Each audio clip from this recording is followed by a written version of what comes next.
중국 경제를 이야기할 때 가장 먼저 언급되는 현상 중 하나가 바로 유령 도시와 폐업하는 상점들이다. 2017년 기준 중국에는 미분양 또는 미입주 주택이 6,500만 채에 달했으며 이후 2020년대 중반에는 그 규모가 1억 채에 육박할 것이라는 추정이 나온다. 이는 전체 주택의 약 30%가 비어있는 셈이다. 이런 신도시들은 겉보기엔 거대하고 현대적이지만 실제로는 사람이 거의 살지 않는 유령 도시로 남아있다. 이와 동시에 상점, 특히 백화점이나 고가 상품을 파는 매장, 대형 쇼핑몰 등도 문을 닫는 곳이 급증하고 있다. 이는 내수 침체, 소비 위축, 실업 증가 등과 맞물려 있다. 이러한 현상은 중국 경제가 단순히 성장이라는 수치만으로는 설명되지 않는 심각한 구조적 문제를 안고 있음을 보여준다. 중국의 빈곤 문제는 매우 심각하다. 2021년 베이징 사범대학 소득분배연구소 조사에 따르면 중국 14억 인구 중 약 9억 6,400만 명 약 70%의 월소득 2,000위안 약 38만 원 미만이다. 이 중 6억 명은 월 1,000위안 약 20만 원도 안 되는 돈으로 살아간다. 이 수치는 한국이나 선진국 기준으로 보면 충격적이다. 중국의 경제 규모와 도시의 화려함, 대기업의 글로벌 위상과는 전혀 다른 민낯이다. 이렇게 낮은 소득 구조는 내수 시장의 한계, 소비 위축, 사회 불안 등으로 이어진다. 중국의 빈부격차는 세계적으로도 매우 심각한 수준이다. 지니계수 불평등 지수가 0.468로 한국 0.35, 미국 0.4보다 훨씬 높다. 이는 소수의 슈퍼리치와 대다수의 저소득층이 공존하는 사회 구조를 의미한다. 농촌과 도시, 대기업과 서민, 첨단 산업과 전통 산업 간 격차도 매우 크다. 이러한 양극화는 사회적 불만, 계층 갈등, 사회적 이동성 저하 등 다양한 문제를 야기한다. 이렇게 극심한 빈부격차와 저소득 구조에도 불구하고 중국 사회에서 대규모 시위나 반정부 움직임은 잘 보이지 않는다.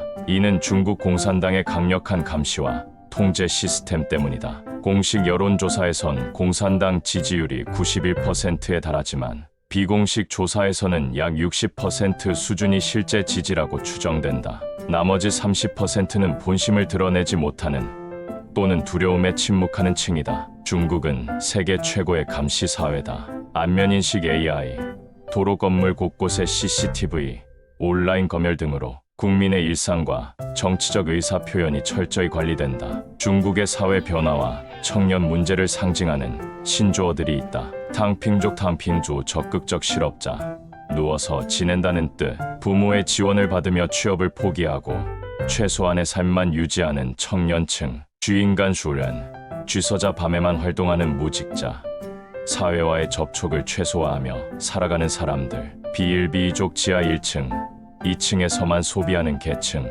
값비싼 지상 상점 대신 싼 물건을 찾아 지하로 내려가는 현상.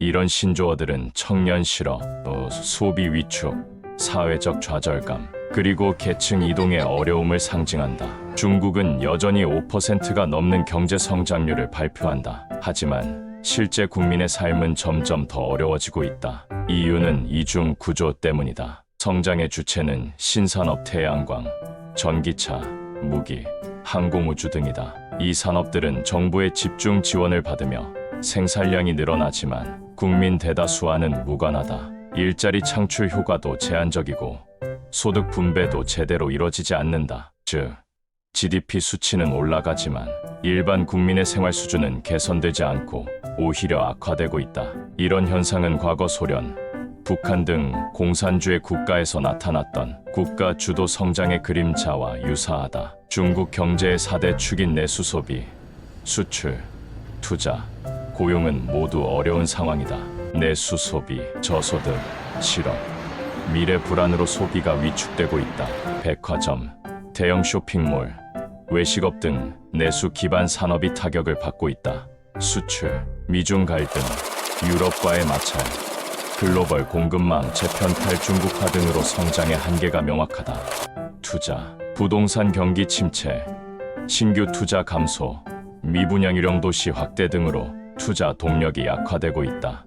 고용, 신규 일자리 부족, 청년 실업, 탕핑족 등 비활동 인구 증가로 고용 상황이 악화되고 있다.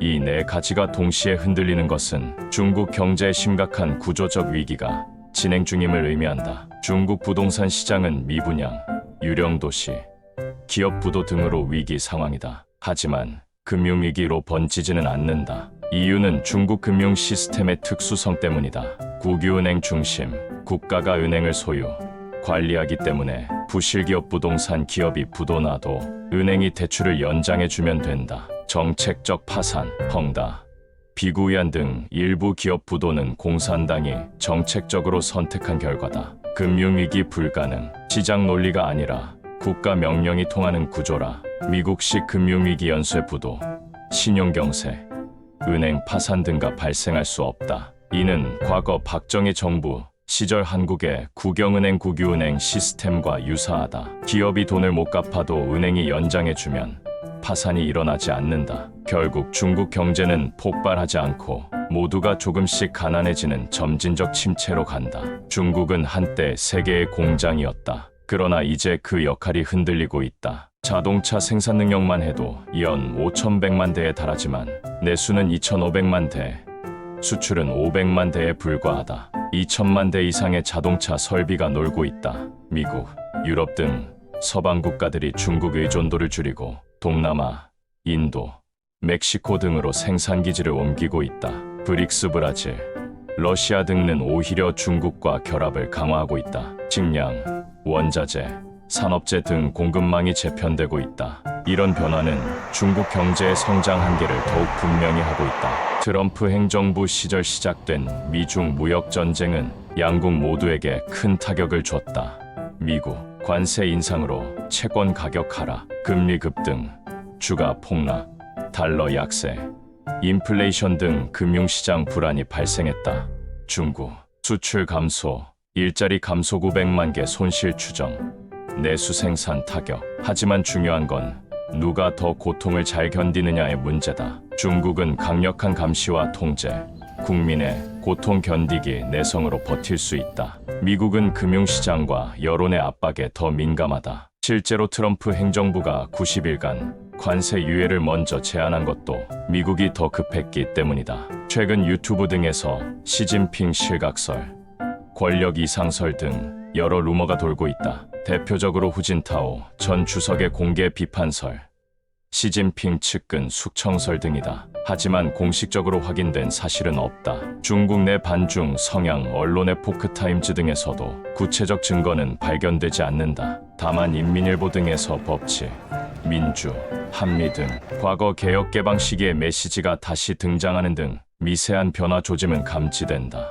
하지만 시진핑 체제의 근본적 변화, 공산당 체제의 붕괴 등은 아직 현실화되지 않았다. 중국 국민들이 실제로 시진핑과 공산당을 얼마나 지지하는지는 외부에서 정확히 파악하기 어렵다. 감시가 너무나 강력해 본심을 드러내기 어렵다. AI, 안면인식, CCTV 등으로 국민의 표정, 행동, 온라인 언행까지 모두 감시된다. 미국보다도 안면인식 AI는 중국이 앞선다. 개인정보 규제가 없기 때문 이런 사회에서는 민심의 변화가 있어도 겉으로 드러나지 않는다. 앞으로 미국은 관세, 반도체, AI, 첨단 분야에서 중국을 계속 압박할 것이다. 하지만 중국 경제의 더 큰 문제는 내부에 있다. 인민의 삶과 무관한 신산업에만 돈을 쏟아붓고 국민 다수는 점점 더 가난해지고 소비, 내수, 고용, 사회 안전망은 약화되는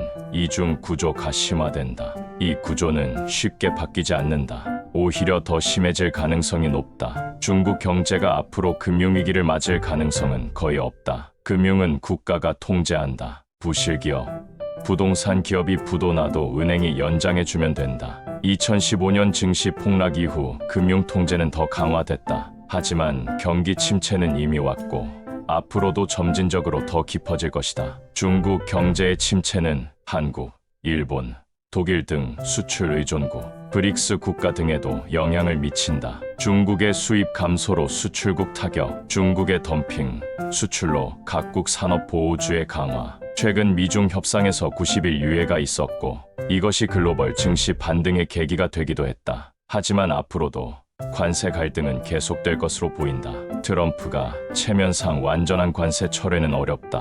미국 국채 금리 상승, 달러 약세, 국채 발행 부담 등 금융시장 불안은 미국에도 부담이다. 결국 이러지도 저러지도 못하는 어정쩡한 상태가 지속될 가능성이 높다. 중국 경제가 다시 두 자릿수 고성장 시대로 돌아갈 가능성은 매우 낮다. 자본주의적 시스템, 2012년 이전 등소평식 개혁이 필요하다. 하지만 시진핑 체제는 공산당 중심, 국가 주도 노선으로 회귀 중이다. 미국, 유럽과의 관계 개선이 필수지만 러시아 지원 등 지정학적 요인으로 쉽지 않다. 소비와 수출 모두 구조적으로 막혀 있다. 공산당 노선, 지정학적 대립이 바뀌지 않는 한 중국 경제의 고성장은 어렵다. 이런 글로벌 경제 환경에서 한국의 투자자, 자영업자, 개인은 어떻게 대응해야 할까? 안전자산으로 금, 스위스 프랑, 독일 국채 등이 주목받고 있다. 미국 국채는 최근 흔들리고 있다. 비트코인은 트럼프 지지,